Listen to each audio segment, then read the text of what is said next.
This is how you register for an account on the Cat Rental Store customer portal. First, you need to go to catrentalstore.com. This is Caterpillar's main website for all your rental needs. You're going to click on Create Account. You can search for your location and find one of our dealers, or you can choose from the list below. You can click on one of those dealers, and here you have two options.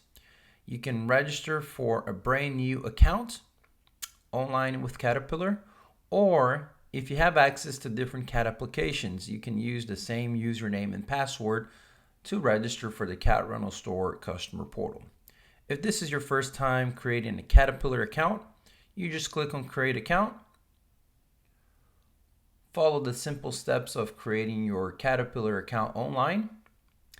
And once it's completed, we will send you your registration to your local dealer, and they'll get you set up right away for your account.